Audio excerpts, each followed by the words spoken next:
아버님, 저 좀 이상해요. 수진이 간신히 말하려 했지만 혀가 꼬여서 제대로 발음이 되지 않았습니다. 태식은 의자에서 일어나 수진에게 다가왔습니다. 괜찮아, 괜찮아. 그냥 피곤해서 그런 거야. 그 말을 마지막으로 수진은 완전히 의식을 잃었습니다. 깊은 잠에 빠진 듯한 의식 속에서 수진은 무언가 이상한 기운을 느꼈습니다.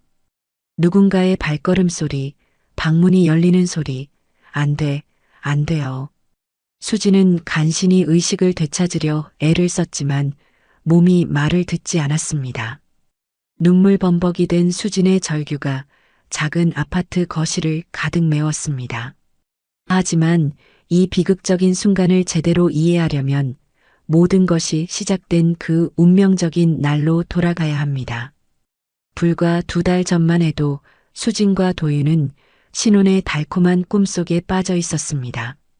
서울 외곽의 작은 아파트였지만 둘에게는 세상에서 가장 아름다운 보금자리였습니다. 여보, 오늘 뭐 먹을까? 냉장고에 계란이랑 라면밖에 없네. 수진이 냉장고 문을 열어보며 고민하고 있을 때 도윤이 뒤에서 살며시 다가와 허리를 감싸 안았습니다. 걱정하지 마. 내가 세상에서 제일 맛있는 치즈라면 끓여줄게. 우리 수진이가 제일 좋아하는 그 맛으로. 도윤의 목소리는 따뜻하고 다정했습니다.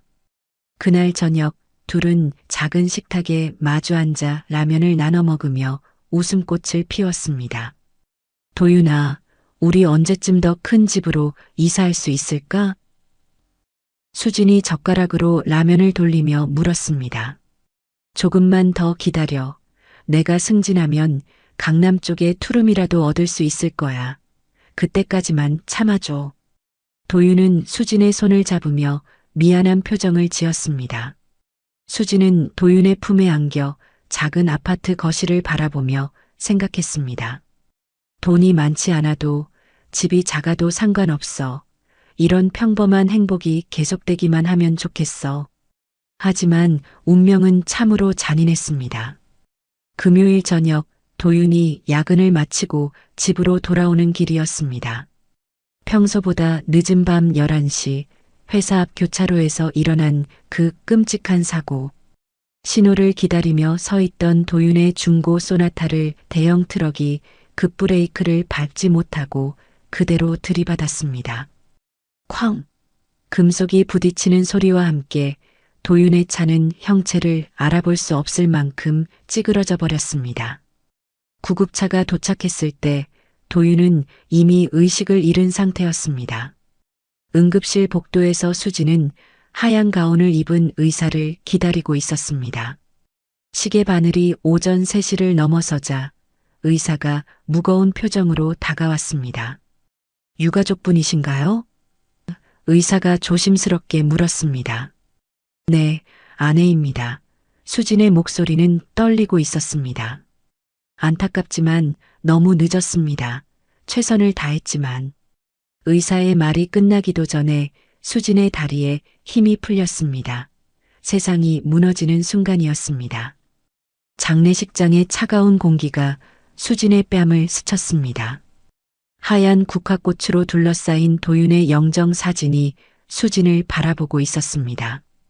사진 속 도윤은 여전히 밝게 웃고 있었지만 더 이상 그 웃음을 볼 수 없다는 현실이 수진을 짓눌렀습니다. 그때 시아버지 태식이 수진의 어깨를 감싸며 이상한 말을 했습니다. 수진아, 이제 도윤이 없으니까 너라도 우리 곁에 있어야지. 혼자 두면 안 되겠어. 그때는 단순히 슬픔에 빠진 며느리를 위로하는 말인 줄 알았습니다. 시어머니 미정도 눈물을 훔치며 말했습니다.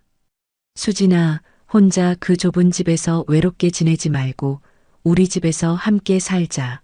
도윤이도 천국에서 그걸 원할 거야. 갈 곳도 마땅치 않고 경제적으로도 막막했던 수진에게는 정말 고마운 제안이었습니다. 하지만 그 선의가 지옥의 시작이 될 줄은 그 누구도 몰랐습니다. 시부모의 30평 아파트로 이사한 지 일주일이 지나면서부터 이상한 일들이 하나둘씩 시작되었습니다. 어느 날 저녁 수진이 방에서 검은색 상복을 벗고 평상복으로 갈아입고 있을 때였습니다. 문득 등 뒤에서 누군가의 시선이 느껴졌습니다. 섬뜩한 기분에 고개를 돌려보니 반쯤 열린 문틈 사이로 희미한 그림자가 보였습니다. 누구세요? 수진이 급히 셔츠를 가슴팍에 대고 문 쪽으로 다가갔습니다. 하지만 문을 활짝 열어보니 복도는 텅 비어 있었고 멀리서 TV 소리만 들려올 뿐이었습니다. 착각이었나? 수지는 불안한 마음을 달래려 했지만 가슴 한구석에는 묘한 불쾌감이 남아 있었습니다. 그 이후로 태식의 행동이 이상해지기 시작했습니다. 평소보다 훨씬 자주 수진 주변을 맴돌면서 과도한 관심을 보였습니다. 수진아, 아침은 먹었니? 입맛이 없으면 내가 죽이라도 끓여줄까? 혹시 방에 필요한 거 없어? 이불이 얇지는 않고? 처음에는 며느리를 걱정하는 시아버지의 마음이라고 생각했습니다. 하지만 점점 그 관심이 지나쳐 보였습니다. 수진이 거실에서 TV를 보고 있으면 어느새 바로 옆 소파에 앉아 있는 태식이 거리감 없이 가까이 다가와서는 며느리가 슬퍼하면 안 되지. 도윤이도 걱정할 거야 라며 어깨를 툭툭 치는 것이었습니다. 아버님, 저는 정말 괜찮으니까 편히 계세요. 수진이 어색하게 몸을 피하며 말하면 태식은 알 수 없는 미소를 지으며 대답했습니다. 며느리 걱정하는 게 당연한 거 아니야? 이제 도윤이 대신 내가 챙겨야지. 그 말과 함께 스치는 태식의 시선이 수지는 왠지 불편했습니다. 마치 여자를 품평하는 듯한 그런 눈빛이었습니다. 가장 무서운 것은 밤이었습니다. 매일 밤 새벽 3시쯤이면 어김없이 들려오는 그 소리. 드르륵, 드르륵, 방문 손잡이가 천천히 조심스럽게 돌아가는 소리였습니다. 처음에는 바람 때문인가 했지만 창문은 꽁꽁 닫혀 있었습니다. 수지는 이불을 머리끝까지 뒤집어 쓰고 숨을 죽이며 그 소리가 멈추기를 기다렸습니다. 설마 아니야, 그럴 리 없어. 내가 너무 예민해진 거야. 하지만 소리는 밤마다 계속되었고 수지는 제대로 잠들 수 없는 날들이 계속되었습니다. 잠들기 전 문고리를 2~3번씩 확인하는 것이 일상이 되어버렸습니다. 어느 날 수지는 용기를 내어 시어머니에게 말해보기로 했습니다. 어머니, 혹시 아버님이 밤에 제 방 앞에 오시는 일이 있나요?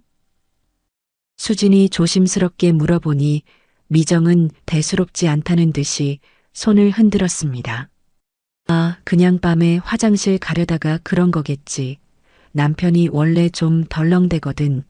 나이 들면서 더 심해졌어.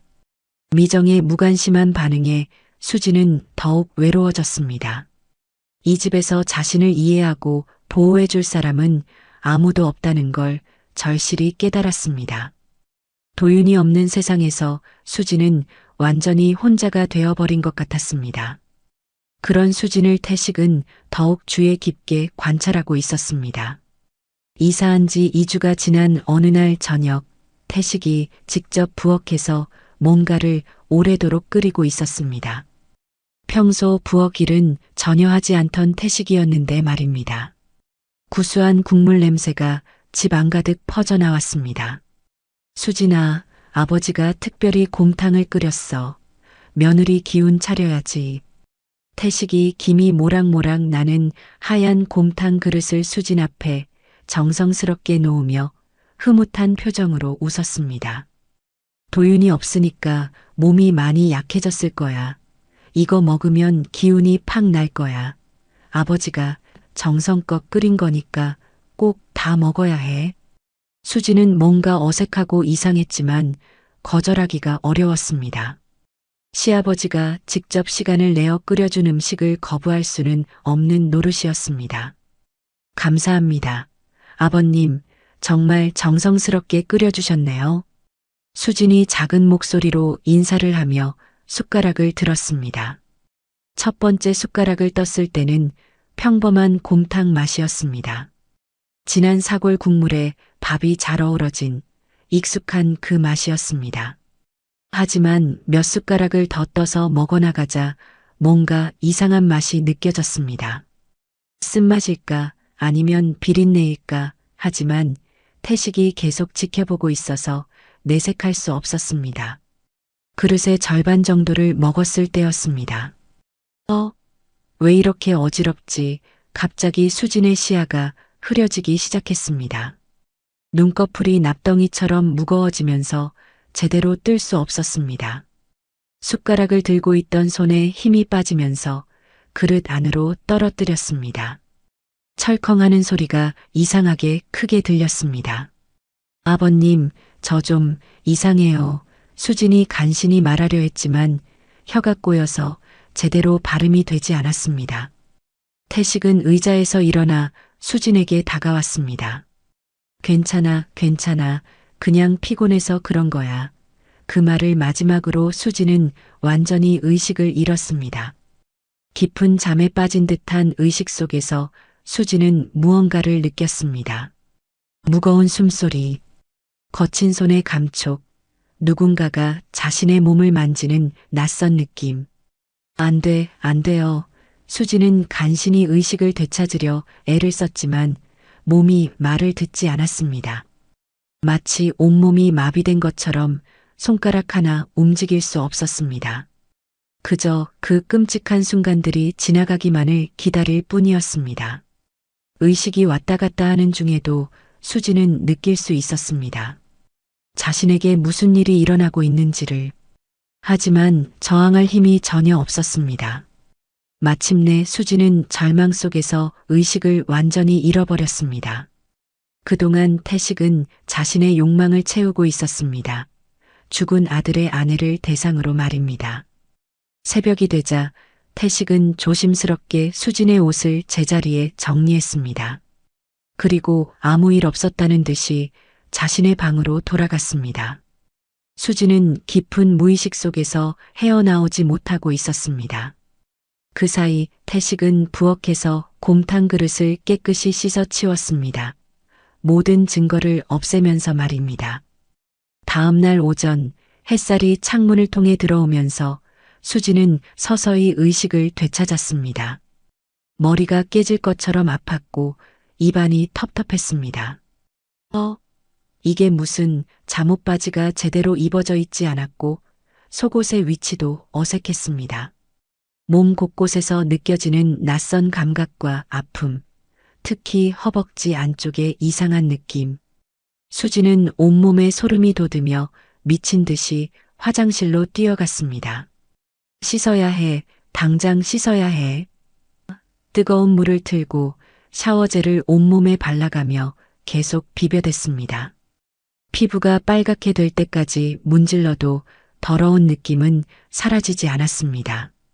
거울 앞에 선 수지는 자신의 모습을 보며 공포에 떨었습니다. 어제 대체 무슨 일이 일어난 거지? 곰탕을 먹은 후의 기억이 완전히 사라져 있었습니다. 하지만 몸의 상태는 분명히 무언가 끔찍한 일이 있었다는 것을 말해주고 있었습니다. 설마 아니야. 그럴 리가 없어. 내가 잘못 생각하는 거야. 수지는 자신을 달래려 했지만 불안감은 점점 커져만 갔습니다. 거울 속 자신의 얼굴은 창백하고 눈 아래에는 짙은 다크서클이 생겨 있었습니다. 그날부터 수지는 태식과 눈을 마주치는 것조차 두려워졌습니다. 태식이 어젯밤에 잠은 잘 잤어? 라고 물으면 수지는 고개를 숙이고 네 라고만 대답했습니다. 하지만 태식의 눈빛에는 뭔가 알 수 없는 만족감이 어려 있었습니다. 며칠 동안 수지는 제대로 먹지도 자지도 못했습니다. 밥을 먹으려 해도 속이 메스꺼워서 넘어가지 않았고 잠을 자려 해도 계속 깨어나곤 했습니다. 결국 수지는 혼자 견디기 어려워 정신과 상담을 받기로 결정했습니다. 강남의 한 정신과 병원, 중년의 여의사가 수진을 따뜻하게 맞아주었습니다. 최근에 많이 힘드셨나 봐요. 어떤 일이 있으셨는지 편하게 말씀해 보세요. 의사의 부드러운 목소리에 수지는 눈물부터 흘렸습니다. 남편이 교통사고로 죽었어요. 그 후로 시부모님 집에 살고 있는데 수지는 남편의 죽음에 대해서는 말할 수 있었지만 그날 밤의 일에 대해서는 도저히 입을 열 수 없었습니다. 혹시 다른 스트레스 요인은 없으신가요? 가족관계나. 의사가 조심스럽게 물어보자 수지는 고개를 저었습니다. 정말 그런 일이 있었는지도 확신할 수 없었고 설령 확신한다 해도 누가 믿어줄 것 같지 않았습니다. 시아버지가 나를 그렇게 했다고? 말도 안 되는 소리처럼 들린 것이 분명했습니다. 결국 수지는 단순히 남편을 잃은 충격으로 잠을 못 자겠다 고만 말하고 수면제 처방을 받아 돌아왔습니다. 하지만 집으로 돌아가는 길이 무섭기만 했습니다. 시간은 무정하게도 계속 흘러갔고 그로부터 한 달 후 수진의 몸에는 더욱 이상한 변화들이 나타나기 시작했습니다. 어느 날 저녁 가족 식사 시간, 평소 좋아하던 된장찌개와 김치찌개 냄새가 갑자기 너무 역겨워졌습니다. 수지는 급히 손으로 입을 막고 화장실로 뛰어갔습니다. 위장에 있던 모든 것들을 토해내면서도 계속 구역질이 멈추지 않았습니다. 수진아, 괜찮아? 뭔가 잘못 먹었나? 미정이 걱정스러운 목소리로 화장실 문을 두드렸습니다. 네, 괜찮아요. 그냥 좀 속이 안 좋아서요. 수지는 휴지로 입가를 닦으며 간신히 대답했습니다. 하지만 그런 증상이 며칠째 계속되자 수지는 불안해지기 시작했습니다. 특히 아침에 일어나자마자 느껴지는 극심한 메스꺼움, 평소 좋아하던 커피 냄새마저 견딜 수 없었습니다.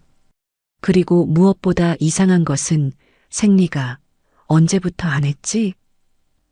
수지는 달력을 꺼내 손가락으로 날짜를 세어 보았습니다. 이미 한 달 보름이 넘게 지나 있었습니다. 평소 정확한 주기를 가지고 있던 수진에게는 이상한 일이었습니다. 불안한 마음의 수지는 근처 약국에서 임신 테스트기를 샀습니다. 손이 너무 떨려서 제대로 들 수가 없을 정도였습니다. 화장실에서 검사를 하고 결과를 기다리는 3분이 평생에서 가장 긴 시간처럼 느껴졌습니다. 그리고 나타난 결과 2줄, 선명한 2줄이었습니다. 임신이었습니다. 수진의 머릿속이 하얗게 변했습니다. 이럴 수가 없어. 이 아이 대체 누구 아이야? 화장실 거울 앞에서 수지는 목이 터져라 오열했습니다. 남편 도윤이 죽은 지 벌써 2달이 넘었습니다. 그 이후로 수진이 관계를 가진 남자는 생각하기도 싫었지만 한 명뿐이었습니다. 그날 밤 곰탕을 먹고 의식을 잃었던 바로 그날. 안 돼. 이런 일이 있어서는 안 돼. 하지만 뱃속에서 자라고 있는 새로운 생명은 냉혹한 현실을 증명하고 있었습니다. 수지는 며칠 동안 아무에게도 이 사실을 말하지 못했습니다. 어떻게 말할 수 있겠습니까? 시아버지가 저를 그렇게 해서. 아무도 믿지 않을 이야기였습니다. 더욱이 확실한 증거도 없었습니다. 그리고 태식은 여전히 평범한 시아버지 행세를 하고 있었습니다. 마치 그날 밤에 아무 일도 없었던 것처럼 말입니다. 하지만 태식의 시선은 예전과 달랐습니다. 수진이 입덧을 하는 모습을 보며 흘리는 그 알 수 없는 미소. 며느리가 요즘 많이 힘들어 보이는데 혹시 아픈 데라도 있어? 태식이 물으면 수지는 고개를 돌리며 대답을 피했습니다. 아니에요, 괜찮아요. 하지만 태식은 이미 눈치채고 있는 것 같았습니다. 자신이 저지른 일의 결과를 말입니다. 한 달이 더 지나면서 수진의 입덧은 더욱 심해졌습니다. 이제는 숨기기도 어려울 정도였습니다. 그런 어느 날 운명처럼 그 순간이 다시 찾아왔습니다. 태식이 또다시 부엌에서 곰탕을 끓여 가져온 것입니다. 수진아, 요즘 안색이 많이 안 좋던데 아버지가 또 곰탕을 끓였어. 이거 먹고 기운 좀 내봐. 김이 모락모락 나는 곰탕 그릇을 수진 앞에 놓으며 태식이 의미심장한 웃음을 지었습니다. 그 순간 수진의 머릿속에서 모든 퍼즐 조각들이 완벽하게 맞춰졌습니다. 곰탕, 의식을 잃었던 그날 밤, 그리고 임신, 그리고 지금 다시 나타난 곰탕. 수진은 분노와 공포, 절망이 한꺼번에 폭발하면서 곰탕 그릇을 바닥에 힘껏 내던졌습니다. 쨍그랑 바닥에 떨어진 그릇이 산산조각 나면서 뜨거운 국물이 사방으로 튀었습니다. 하얀 곰탕이 거실 바닥을 적시며 흘러내렸습니다. 수진아, 대체 왜 그래? 미쳤어? 미정이 놀라서 소리쳤습니다. 하지만 수진은 이미 폭발 직전 상태였습니다. 그동안 참고 견뎌왔던 모든 것들이 한순간에 터져 나왔습니다. 눈물 범벅이 된 얼굴로 수진이 태식을 향해 손가락을 가리키며 절규했습니다. 곰탕에 뭐 넣었어? 수면제 넣었지? 내 몸에 무슨 짓을 한 거야? 수진의 목소리는 온 집안을 울릴 정도로 컸습니다. 당신, 이 아이가 누구 아이인지 알잖아. 내가 임신한 거 알고 있잖아. 왜 그런 짓을 했어? 미정은 충격에 얼어붙어 수진과 태식을 번갈아 보았습니다. 수진아, 너 지금 무슨 말을 하는 거야? 임신, 무슨, 미정의 목소리도 떨리기 시작했습니다. 태식은 당황한 기색을 숨기려 애쓰며 큰 소리로 발뺌했습니다. 얘가 완전히 미쳤어. 무슨 소리야, 도대체. 남편 잃은 충격으로 정신이 나간 거야. 하지만 그의 얼굴에는 당황과 함께 들킨 자만이 가질 수 있는 초조함이 역력히 드러나 있었습니다. 거짓말하지 마. 당신이 그날 밤에 내게 한 짓 다 기억해. 곰탕에 수면제를 넣고 그리고 수진이 더 말하려 하자 태식이 성을 내며 소리쳤습니다. 닥쳐. 미친 소리 그만해. 하지만 그의 과격한 반응은 오히려 자신의 죄를 더욱 드러내는 결과가 되었습니다. 미정은 뭔가 끔찍한 진실이 드러나고 있다는 것을 본능적으로 감지했습니다. 여보, 설마 정말로. 미정의 얼굴이 창백해졌습니다. 미정은 처음에는 수진의 말을 믿고 싶지 않았습니다. 25년을 함께 산 남편이 그런 끔찍한 짓을 했을 리 없다고 생각했습니다. 하지만 수진의 떨리는 손과 절망에 찬 눈빛, 그리고 태식의 당황한 반응을 보니 이것이 단순한 착각이나 거짓말이 아니라는 걸 알 수 있었습니다. 수진아, 정말이야? 정말 임신한 거야? 미정이 떨리는 목소리로 물었습니다. 수진은 고개를 끄덕이며 주머니에서 임신 테스트기를 꺼냈습니다. 선명한 두 줄이 그어진 테스트기를 보자 미정의 다리에 힘이 풀렸습니다. 병원에 가보자, 정확히 확인해보자. 미정은 수진의 손을 잡고 근처 산부인과로 향했습니다. 병원에서의 검사 결과는 더욱 충격적이었습니다. 임신 6주 정도 되신 것 같네요. 축하드려요. 의사의 말에 수진은 울음을 터뜨렸고 미정은 머릿속이 복잡해졌습니다. 도윤이 죽은 지 2달. 그 이후에 임신이 된 것이 분명했습니다. 병원에서 돌아온 미정은 태식이 출근한 사이 집안 곳곳을 뒤지기 시작했습니다. 태식의 서랍, 옷장, 심지어 침대 아래까지, 그리고 마침내 태식의 책상 서랍 깊숙한 곳에서 그것을 발견했습니다. 여러 개의 수면제 봉지들, 그것도 대부분 비어있는 상태였습니다. 이게 뭐야? 미정의 손이 덜덜 떨렸습니다. 수면제 봉지에는 취침 전 복용이라는 글씨가 적혀 있었고 그 옆에는 태식의 이름이 적힌 처방전도 있었습니다. 그날 밤 곰탕에 들어간 것이 바로 이것이었습니다. 저녁에 태식이 퇴근해서 돌아오자 미정은 수면제 봉지들을 식탁 위에 모두 늘어놓고 기다리고 있었습니다. 이게 뭐야? 미정이 차갑게 물었습니다. 태식은 순간 당황했지만 곧 태연한 척 했습니다. 그냥 잠이 안 와서 가끔 먹는 거야. 나이 들면 잠이 잘 안 오잖아. 거짓말. 미정이 소리쳤습니다. 이렇게 많이? 그리고 이걸 곰탕에 넣었지. 수진이에게. 모든 진실을 깨달은 미정은 분노로 온몸이 떨렸습니다. 태식이 변명을 늘어놓으려 하자 미정은 약봉지를 그의 얼굴에 던져버렸습니다. 내가 사람인 줄 알았는데 짐승보다 못하네. 더럽다. 정말 더러워. 미정의 목소리에는 평생 모은 분노와 배신감이 모두 담겨 있었습니다. 우리 도윤이 죽은 지 겨우 한 달 만에 어떻게 그런 짓을 할 수 있어? 어떻게 며느리한테? 태식은 여전히 부인했습니다. 무슨 소리야? 나는 정말 아무것도 안 했어. 수진이가 미쳐서 헛소리하는 거야. 하지만 증거는 이미 명백했습니다. 수면제, 임신, 그리고 수진의 증언까지 미정은 더 이상 남편을 변호할 수도 믿을 수도 없었습니다. 25년간 함께 살아온 남편이 이런 괴물이었다는 사실에 깊은 절망감을 느꼈습니다. 당신과는 더 이상 한 집에서 살 수 없어. 당장 나가. 하지만 태식은 오히려 화를 내며 집을 나가버렸습니다. 그날 밤 미정은 밤새 고민했습니다. 그리고 다음 날 아침 단호한 결심을 내렸습니다. 수진아, 우리 경찰서에 가자. 미정은 수진의 손을 잡고 말했습니다. 이런 일을 그냥 넘어갈 수는 없어. 너가 잘못한 게 아니야. 수진은 처음에는 망설였습니다. 어머니, 저 때문에 아버님이. 아니야, 수진아.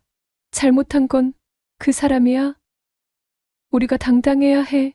경찰서에서 미정은 떨리는 목소리로 말했습니다. 중간간 혐의로 신고하겠습니다. 경찰은 자세한 경위를 듣고 즉시 수사에 착수했습니다. 수면제 봉지들과 병원 검사 결과, 수진의 증언까지 모든 것이 태식에게 불리한 증거였습니다. 그날 오후 경찰이 태식의 직장으로 찾아가 그를 체포했습니다. 수갑이 채워지는 순간 태식의 얼굴은 새하얗게 질렸습니다. 이런 식으로 안 끝날 거야. 증거가 어디 있어? 내 말도 안 듣고. 태식이 발악하며 소리쳤지만 이미 늦었습니다. 수진은 체포되는 태식을 보며 마지막으로 단호하게 말했습니다. 이제 끝났어요. 다시는 당신 같은 인간한테 안 휘둘릴 거예요. 제가 당한 일을 세상 사람들이 다 알게 될 거예요. 수진의 목소리는 더 이상 떨리지 않았습니다. 피해자에서 생존자로 변한 여성의 당당한 목소리였습니다. 태식이 끌려간 후 미정은 수진을 꼭 안아주었습니다. 수진아, 정말 미안해. 내가 미리 알아차렸어야 했는데 내가 그 사람을 제대로 보지 못했어. 미정의 눈에도 눈물이 맺혔습니다. 이제부터 내가 지킬게. 너와 아이들 다. 우리가 진짜 가족이야. 수진은 시어머니의 따뜻한 품에서 처음으로 안도의 눈물을 흘렸습니다. 지옥 같았던 그 긴 시간이 마침내 끝난 것입니다. 태식은 재판에서 중간간 및 약물 사용 혐의로 징역 7년을 선고받았습니다. 법정에서도 끝까지 자신의 죄를 인정하지 않았지만 증거는 명확했습니다. 수진은 깊은 고민 끝에 아이를 낳기로 결정했습니다. 비록 끔찍한 상황에서 생긴 아이지만 그 역시 소중한 생명이에요. 그리고 이 아이는 저에게 살아갈 이유를 줄 거예요. 미정은 약속대로 수진과 아이를 정성껏 보살폈습니다. 진정한 가족이 무엇인지, 진정한 모성이 무엇인지 보여주었습니다. 몇 년 후, 수진은 작지만 따뜻한 카페를 운영하며 새로운 삶을 시작했습니다. 아이는 건강하게 자라났고, 미정은 최고의 할머니가 되어주었습니다. 지옥 같았던 곰탕의 악몽은 완전히 끝났고, 수진에게는 새로운 희망과 사랑이 가득한 일상이 시작되었습니다. 때로는 가장 어두운 순간 이후에 가장 밝은 빛이 찾아오는 법입니다. 이 이야기가 여러분들의 인생에 조금이나마 도움이 됐으면 합니다. 지금까지 사연 빛나는 밤이었습니다. 감사합니다. 여러분들의 구독과 좋아요는 영상 제작에 큰 힘이 됩니다. 여보, 어떡해. 우리 엄마 돌아가셨어.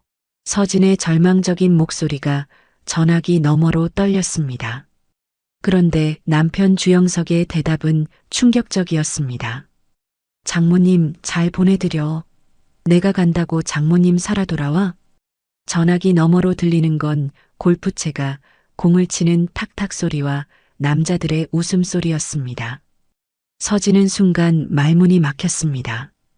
어머니가 방금 돌아가셨는데 남편은 골프를 계속 치고 있었습니다. 여보, 지금 당장 와주세요. 혼자서는 어떻게 해야 할지. 야, 나도 힘들어. 죽은 사람은 어차피 돌아오지도 않는데 왜 이렇게 예민해? 저녁 때 집에 가면 될 거 아니야. 그리고는 바로 전화를 끊어버렸습니다. 서진은 그 순간을 평생 잊을 수 없을 거라고 생각했습니다. 어머니의 죽음조차 골프보다 중요하지 않은 남편이라니. 간호사가 다가와서 유가족분께서 오시면 절차를 도와드릴게요 라고 말했지만 서진은 혼자였습니다. 한편 골프장에서 주영석은 친구들과 이런 대화를 나누고 있었습니다. 야, 너도 장모님한테 잘했잖아. 병문안도 자주 갔고 입관식만 가면 되지 뭐. 맞아. 여기 다들 기다리는데 빠지면 분위기 싸해져. 장모님도 하늘에서 이해하실 거라고. 친구들의 말에 주영석은 비웃듯 말했습니다. 그래, 장모님이 다시 살아오시는 것도 아닌데 오늘 라운딩 치고 저녁 때 맞춰가지 뭐. 골프채를 휘두르며 계속했습니다. 아내는 좀 예민해. 나도 스트레스 받아 죽겠어. 친구들은 고개를 끄덕이며 웃었습니다. 그렇게 주영석이 골프를 치는 동안 서진은 홀로 장례식장으로 향했습니다. 병원에서 장례식장까지 가는 길 서진은 혼자서 모든 장례 절차를 준비해야 한다는 현실에 직면했습니다. 20해를 함께 산 남편이 자신에게는 이 정도 가치밖에 없다는 걸 그날 처음 깨달았습니다. 장례식장은 고요했습니다. 서진은 검은 한복을 입고 어머니의 영정 앞에 앉아 있었습니다. 눈이 퉁퉁 부어서 거의 뜰 수도 없었지만 조문객들을 맞아야 했습니다. 혼자서 모든 장례 절차를 준비하느라 정신이 없었습니다. 장례식장 직원도 의아해했습니다. 사위분은 언제 오시나요? 입관 절차 때 필요한데 서진은 얼굴이 빨갛게 달아올랐습니다. 곧 올 거예요. 하지만 속으로는 오지 않을 거란 걸 알고 있었습니다. 친척들이 하나둘 도착했는데 모두가 같은 질문을 했습니다. 서진아, 사위는 어디 있어? 장모 장례식에 얼굴도 안 비춰? 이모가 주위를 둘러보며 물었습니다. 서진은 얼굴이 달아오르는 걸 느꼈습니다. 응급환자 때문에 병원에서 못 나온대요. 곧 올 거예요. 거짓말이 입에서 나오는 게 스스로도 역겨웠습니다. 하지만 더 충격적인 일이 벌어졌습니다. 사촌 형이 고개를 갸웃했습니다. 그런데 형부 인스타그램 보니까 골프장에서 사진 올렸던데 오늘 골프 치는 거 아니야? 순간 장례식장이 조용해졌습니다. 서진은 얼굴이 새하얗게 질렸습니다. 모든 친척들의 시선이 자신에게 쏠리는 걸 느꼈습니다. 저런 사위가 그럴 리가. 친척들이 웅성거리기 시작했습니다. 이모부가 스마트폰을 들여다보며 말했습니다. 정말이네. 방금 전에 올린 사진이야. 골프장에서 친구들이랑 찍은 거. 서진은 눈앞이 깜깜해지는 걸 느꼈습니다. 그날 밤 입관을 앞두고 서진은 어머니의 영정 사진을 바라보며 속삭였습니다. 엄마 미안해. 사위 잘못 뽑아서. 엄마 마지막 길에도 골프를 선택하는 인간을 데려와서. 눈물이 또 쏟아졌습니다. 하지만 이번엔 슬픔보다는 분노가 더 컸습니다. 엄마, 이 결혼 이제 끝낼게. 어머니의 영정사진이 고개를 끄덕이는 것 같았습니다. 20년 동안 함께 산 남편이 자신에게는 이 정도 가치밖에 없다는 걸 그날 깨달았습니다. 친척들이 뒤에서 수군거리는 소리가 들렸습니다. 참 인심사나운 세상이야. 장모 장례식도 안 온다니. 서진이가 얼마나 속상하겠어. 더 이상 참지 않기로 결심했습니다. 어머니의 마지막 가르침인 것 같았습니다. 장례를 마치고 집에 돌아온 서진의 눈가는 퉁퉁 부어 있었습니다. 현관에서 신발을 벗고 있는데 거실에서 TV를 보던 주영석이 시큰둥하게 말했습니다.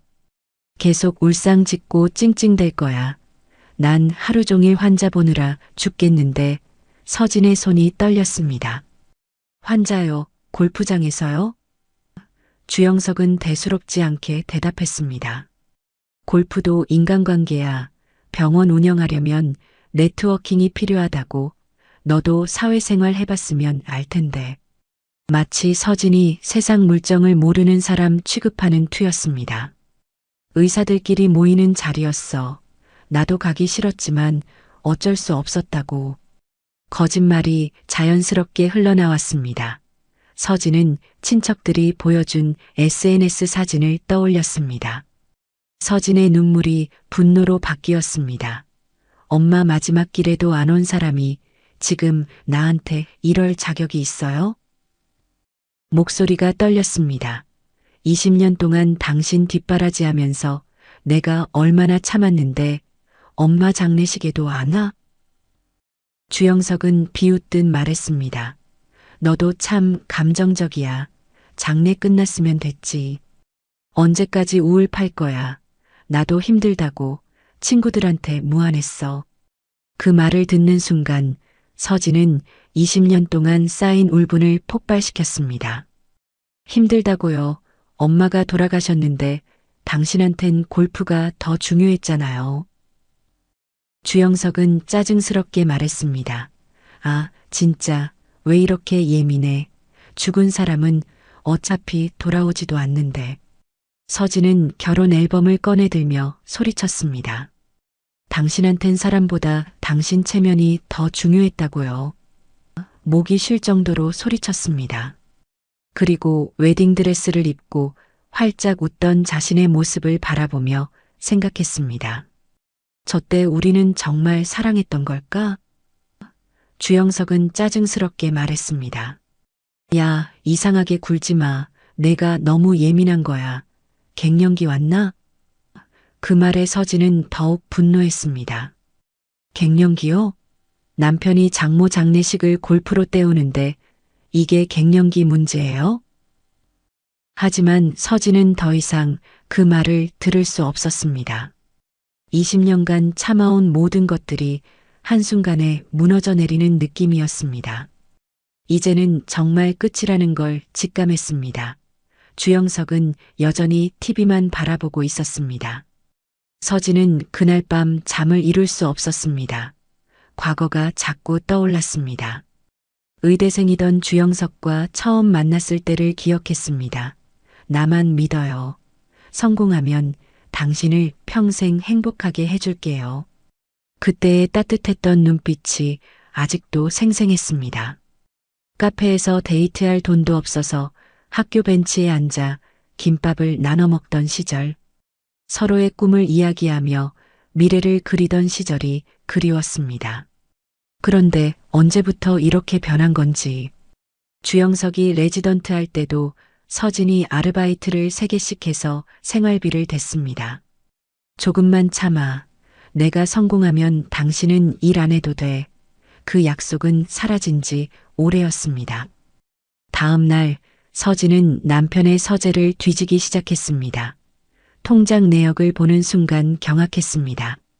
벤츠 리스료 월 200만 원, VIP 골프 회원권 5천만 원, 그리고 정체를 알 수 없는 유흥비들이 매월 수백만 원씩 나가고 있었습니다.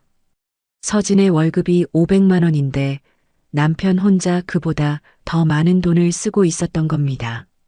내가 밤늦게까지 일해서 번 돈이 이런 데 쓰였다고? 손이 덜덜 떨렸습니다. 특히 충격적인 건 매월 엔터테인먼트라는 명목으로 나가는 600만 원이었습니다. 서진은 그 돈이면 자신이 몇 달을 벌어야 하는 금액인지 계산해 봤습니다. 더 충격적인 건 카드 명세서였습니다. 호텔 룸서비스 80만 원, 여성 의류 구매 200만 원, 샤넬 가방 700만 원. 서진이 한 번도 받아본 적 없는 선물들이었습니다. 가장 충격적인 건 휴대폰에 저장된 사진들이었습니다. 골프장에서 젊은 여자들과 찍은 사진들, 고급 술집에서의 사진들이 가득했습니다. 서진은 무릎이 꺾이는 걸 느꼈습니다. 20년간 믿었던 남편이 이런 사람이었다니. 한 사진에는 주영석이 젊은 여자에게 명품 가방을 선물하는 모습까지 있었습니다. 서진은 자신이 지난 생일에 받은 10,000원짜리 양말을 떠올렸습니다. 서진은 노트북을 켜고 모든 증거를 정리하기 시작했습니다. 20회간의 배신이 숫자로, 사진으로, 영수증으로 쌓여갔습니다. 프린터로 모든 자료를 출력하며 생각했습니다. 남편은 자신을 바보로 여겼겠지만 서진도 만만한 사람이 아니었습니다. 이제 너를 무너뜨릴 차례야. 처음으로 차갑고 단단한 목소리가 나왔습니다. 어머니의 영정사진을 바라보며 다짐했습니다. 엄마, 이제 당당하게 살겠어요. 컴퓨터 화면에는 지난 5년간의 모든 거래 내역이 정리되어 있었습니다. 남편이 얼마나 사치스럽게 살았는지, 얼마나 많은 여자들과 관계를 맺었는지 모든 게 드러났습니다. 이제 반격할 시간이었습니다. 이틀 후 서진은 강남의 한 유명 로펌을 찾았습니다. 변호사는 서진이 가져온 증거들을 꼼꼼히 살펴보며 고개를 끄덕였습니다. 남편분의 사치와 외도 정황은 재산 분할과 위자료 산정에 큰 도움이 될 것 같습니다. 특히 배우자의 장례식을 외면한 정황은 법정에서 매우 불리하게 작용할 겁니다. 이런 케이스는 승소 가능성이 높아요. 변호사의 말에 서진은 처음으로 마음이 놓였습니다. 드디어 자신 편이 생긴 기분이었습니다. 특히 이 호텔 영수증들과 명품 구매 내역은 결정적 증거가 될 겁니다. 부정행위의 명확한 증거거든요. 변호사가 계속 설명했습니다. 위자료만 해도 상당한 금액을 받을 수 있을 것 같네요. 하지만 집에서는 여전히 시어머니와 남편의 무시가 계속되었습니다. 여자라면 좀 참아야지. 내가 돈도 잘 벌잖아. 남자들은 원래 그런 거야. 밖에서 조금 놀아도 집에만 들어오면 되는 거지. 시어머니의 말에 서진은 더 이상 대답하지 않았습니다. 예전 같으면 네, 어머니 하며 고개를 숙였겠지만 이제는 달랐습니다. 대신 속으로 다짐했습니다. 이제 참지 않을 거예요. 시어머니는 계속했습니다. 요즘 여자들은 너무 까다로워. 우리 때는 남편이 밖에서 뭘 하든 집안만 잘 지키면 됐는데. 서진은 그 말을 들으며 생각했습니다. 그래서 아들이 이런 인간이 됐구나. 그날 밤 서진은 컴퓨터 앞에 앉아 모든 재산 목록을 정리했습니다. 아파트, 예금, 주식, 그리고 남편이 숨겨둔 비자금까지 20년간 모아온 재산의 대부분이 자신의 수입으로 이루어졌다는 걸 확인했습니다. 남편의 병원 수입보다 자신의 안정적인 월급이 더 큰 역할을 했던 겁니다. 이제 내 목소리로 살겠어요. 엄마, 어머니의 영정 사진을 바라보며 속삭였습니다. 내일부터는 완전히 다른 서진으로 살아갈 거라고 다짐했습니다. 변호사가 준 서류들을 정리하며 서진은 처음으로 희망을 느꼈습니다. 20년 만에 처음으로 자신의 인생을 되찾을 수 있을 것 같았습니다. 더 이상 남편의 그늘에서 살지 않을 거였습니다.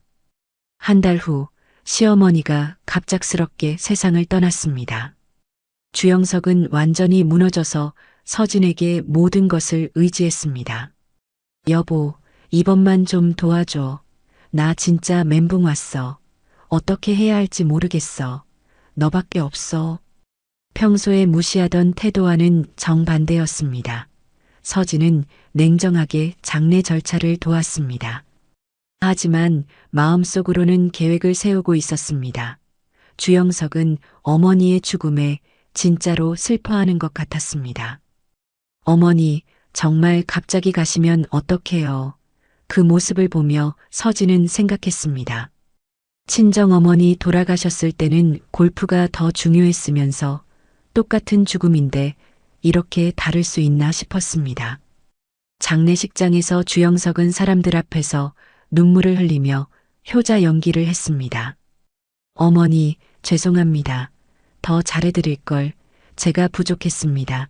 조문객들은 그런 그를 보며 고개를 끄덕였습니다. 참 효자네요. 어머니가 좋은 아들 두셨어요. 하지만 서진은 그 모든 걸 차갑게 바라보고 있었습니다. 친정어머니 장례식 때와는 완전히 다른 모습이었습니다. 서진은 주영석이 조문객들에게 인사하는 모습을 보며 생각했습니다. 연기는 참 잘하네. 주영석은 계속해서 슬픔에 잠긴 아들 역할을 완벽하게 소화하고 있었습니다. 입관이 끝나고 사람들이 하나둘 자리를 뜨기 시작할 때였습니다. 서진이 남편에게 다가가서 봉투 하나를 건넸습니다. 이게 뭐야? 주영석이 봉투를 열어보는 순간 얼굴이 새하얗게 변했습니다. 이혼 서류였습니다.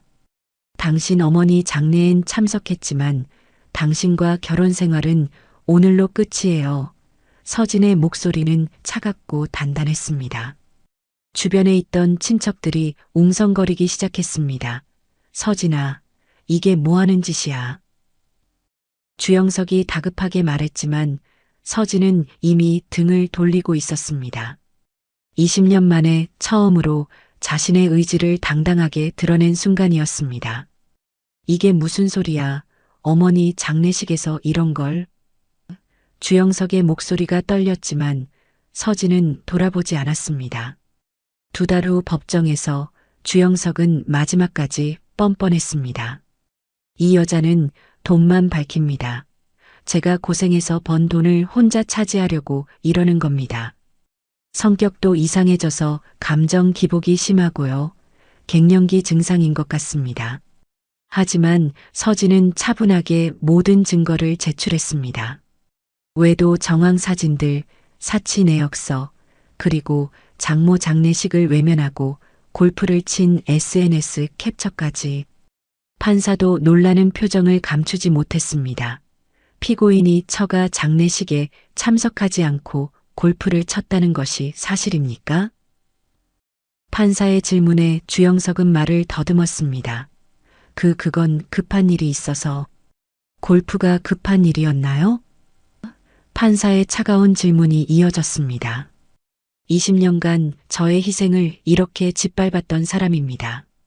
제 어머니의 마지막 순간에도 골프가 더 중요했던 사람이고요. 서진의 목소리는 떨리지 않았습니다. 법정은 조용했고 판사는 심각한 표정으로 서류를 검토했습니다. 피고인의 행위는 혼인을 계속하기 어려운 중대한 사유에 해당합니다. 판결은 서진의 완전한 승리였습니다. 재산 분할과 함께 상당한 위자료까지 인정받았습니다. 주영석은 얼굴이 새파랗게 질린 채 변호사와 속삭이고 있었습니다. 이럴 줄 몰랐어. 어떻게 이렇게 될 수가. 하지만 이미 늦었습니다. 모든 증거가 너무나 명확했기 때문입니다. 법정을 나서는 서진을 주영석이 쫓아왔습니다. 미안하다, 서진아. 다시 시작하자. 내가 잘못했어.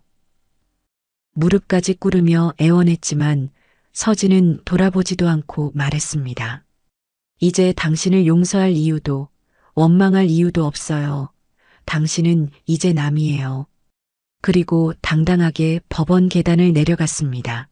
햇살이 눈부시게 비치는 오후였습니다. 드디어 자유를 얻은 기분이었습니다.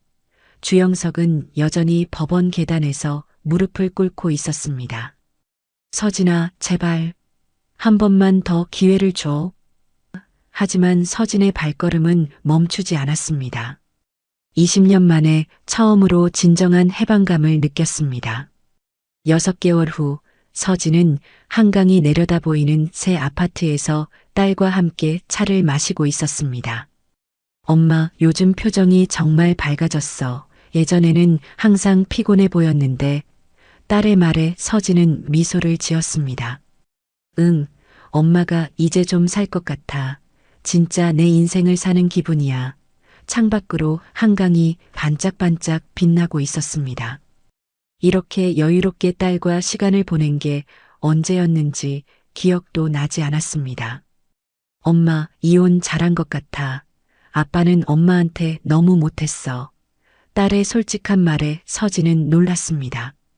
내가 다 알고 있었구나. 엄마가 얼마나 힘들어했는지 다 봤어요. 이제 진짜 행복해 보여서 다행이에요. 반면 주영석은 모든 걸 잃었습니다. 병원은 경영난으로 문을 닫았고 그토록 자랑하던 골프 친구들도 하나둘 등을 돌렸습니다. 야, 너 이혼했다며? 요즘 어떻게 사니? 힘들지? 그래도 혼자가 편하지 않아? 친구들의 말에는 동정보다는 호기심이 더 많았습니다. 원룸에서 혼자 소주를 마시며 지내는 나날들이 계속되었습니다. 예전에 화려했던 생활은 모두 꿈처럼 사라져버렸습니다. 벤츠도 반납해야 했고 골프 회원권도 팔아야 했습니다. 내가 뭘 잘못했다고 혼잣말을 중얼거리며 술을 마셨지만 아무도 그의 말을 들어주지 않았습니다. 서진은 새 아파트의 큰 창가에 서서 한강을 바라보며 생각했습니다. 어머니의 영정사진이 거실 한편에 따뜻하게 미소 짓고 있었습니다. 엄마, 그동안 남편의 그림자로 살았지만 이제 제 이름으로 살겠어요. 이게 제 진짜 시작이에요. 한강 위로 해가 지고 있었습니다. 서진의 새로운 인생이 시작되고 있었습니다. 그녀는 더 이상 누구의 아내도 누구의 며느리도 아닌 그저 서진 자신이었습니다. 진정한 자유를 얻은 여자의 당당한 모습이었습니다. 핸드폰이 울렸습니다. 딸에게서 온 메시지였습니다. 엄마, 사랑해요. 오늘 저녁 같이 영화 볼까요? 서진은 환하게 웃으며 답장을 보냈습니다. 그래, 우리 둘만의 시간을 가져보자. 정말로 새로운 시작이었습니다. 이 이야기가 여러분들의 인생에 조금이나마 도움이 됐으면 합니다. 지금까지 사연 빛나는 밤이었습니다. 감사합니다. 여러분들의 구독과 좋아요는 영상 제작에 큰 힘이 됩니다.